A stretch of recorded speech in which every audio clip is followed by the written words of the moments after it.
गुनगुनाते हुए चाय पीने का दृश्य, थोड़ी देर बाद खुद से बोलना, आज की सुबह कुछ ज्यादा ही प्यारी लग रही, या आज मैं ही कुछ ज्यादा खुश हूँ। वजह कोई भी हो, मुझे तो इस हालत में हमेशा खुश रहना चाहिए। माँ कहती है खुश रहो तो बच्चा भी हंसमुख होता है। अचानक घड़ी की तरफ ध्यान जाता है। ओह नो, 8:00, 9 बजे डॉक्टर के साथ अपॉइंटमेंट्स है। पहले मैं रोहित को जगाती हूँ। रोहित, रोहित, मैं रेडी होने जा रही, आज मेरी अपॉइंटमेंट्स है, तुम्हें याद भी है? रोहित की आवाज, अरे मैं कैसे भूल सकता हूँ, आज ही तो पता चलेगा कि मेरे घर मेरा बेटा आ रहा या बेटी। शिखा की आवाज, कोई जरूरी है क्या जेंडर पता करना, क्या फर्क पड़ता है लड़का हो या लड़की? Rohit, car seat, baby clothes और टॉयज, ये सब लेना है मुझे। अब तुम ही बताओ किस कलर का लूं, ब्लू या पिंक? शिखा, अच्छा बाबा अब चलो भी। हॉस्पिटल का बोर्ड, शिखा अंदर चली जाती है। रोहित इंतजार के दृश्य में। थोड़ी देर बाद शिखा आती है। शिखा को देखते ही रोहित चिल्ला उठता है, मेरा बेटा आ रहा ना, बेटा ही है ना? शिखा, बेटी। रोहित, क्या कहा, लड़की? शिखा, मैंने कहा बेटी। रोहित खींचते हुए, बेटी लड़की ही होती है। शिखा, थोड़ा जोर से, बेटी सिर्फ बेटी ही होती है, समझे? रोहित, मुझे नहीं चाहिए लड़की, तुम्हें अबॉर्शन कराना होगा। शिखा, क्या कहा, जरा फिर से कहना। अबॉर्शन, इसका मतलब भी पता है तुम्हें? अगर पता होता तो ये शब्द निकलता ही नहीं तुम्हारे मुंह से। ये तुम्हारा बाजार नहीं है कि जो तुम्हें पसंद आया ले लिया, जो नहीं पसंद आया वो नहीं चाहिए। रोहित, तुम्हें ये करना ही होगा। शिखा, एक नन्ही सी जान को इस दुनिया में आने से पहले ही मार दूं? नहीं, ये नहीं कर सकती मैं, बिल्कुल नहीं। मैं एक माँ हूँ, सिर्फ माँ। माँ सिर्फ जन्म देती है, माँ किसी की जान नहीं लेती, और अपने बच्चों का तो बिल्कुल नहीं। मुझे पता है ये तुम नहीं कह सकते, क्योंकि मैंने तुम्हारे आंखों में पापा बनने की खुशी देखी है। तुम्हें किसने समझा दिया बेटे बेटी में फर्क? अपने आंखों से बेटे का पर्दा हटा के देखो, अपनी प्यारी सी परी दिखेगी तुम्हें।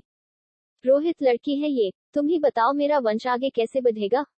शिखा, आश्चर्य से, क्या कहा तुमने? बेटे से तुम्हारा वंश आगे बढ़ेगा? एक कटाक्ष मुस्कान के साथ, एक अकेले बेटे से किसी का वंश आगे नहीं बढ़ता, बल्कि वंश आगे बढ़ाने के लिए भी किसी की बेटी की आवश्यकता होती है। रोहित, बेटी तो पराया धन होती है, आज एक घर तो कल दूसरे के घर चली जाती है। शिखा, तुम बात को समझो। शिखा, क्या कहा, बेटी पराया धन होती है? समझाते हुए, बेटी तो वो धन होती है कि जिसके पास होता है वो आजीवन खुश ही होता है। जन्म के वक्त माँ को एक जैसा ही दर्द होता है, चाहे बेटा पैदा हो या बेटी। फिर ये बेटे बेटी में भेद क्यों? एक बेटी को माँ पाल पोस के इसलिए बड़ा नहीं करती कि वो अपनी बेटी को ही जान से मार दे, वो भी जन्म से पहले। तुम्हें एक बात तो पता ही होगी कि मेरे माँ को उसके ही घर से मेरे पापा और दादी ने निकाल दिया था। लेकिन तुम्हें आज मैं बताती हूँ कि मेरी माँ ने खुद ही घर छोड़ दिया था, क्योंकि उसके साथ जबरदस्ती बच्चा गिराने की कोशिश की गई थी। तब मेरी माँ ने अपनी और मेरी जान बचाने के लिए मेरे बाप का घर छोड़ दिया, एक लंबी सांस के साथ। और अब देखो, इतिहास अपने आप को दोहरा रहा। आज मैं वही खड़ी हूँ जहाँ आज से 28 साल पहले मेरी माँ खड़ी थी।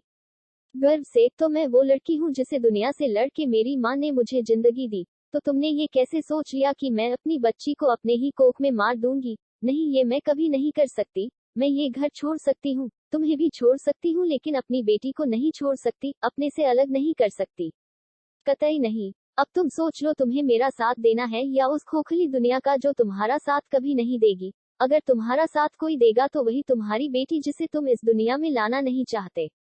अपने पेट पर हाथ रखते हुए, बिल्कुल डरना नहीं मेरी बहादुर बच्ची, तुम्हारी माँ हर कदम पर तुम्हारे साथ खड़ी रहेगी। चलो बेटा, चलते हैं यहाँ से दूर, कहीं बहुत दूर, जहाँ बेटियों को भी शान से जीने का हक हो, और उससे भी पहले शान से जन्म लेने का हक हो। जहाँ बेटियों के जन्म पर भी मिठाइयाँ बांटी जाए, जहाँ बेटी के नाम से ही गर्व से सिर उठ जाए। चलो बेटा, चलते हैं। जाने को मुड़ती है, तभी रोहित हाथ पकड़ लेता है।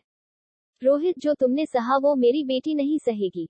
मेरी बेटी को माँ के साथ साथ पापा का भी प्यार और दुलार मिलेगा। चलो, मैं भी तुम्हारे साथ चलता हूँ। शिखा, क्या कहा, तुम भी हमारे साथ चलोगे? चलो अपने घर चलते हैं। दोनों गले लगते हैं, खुशी के आंसू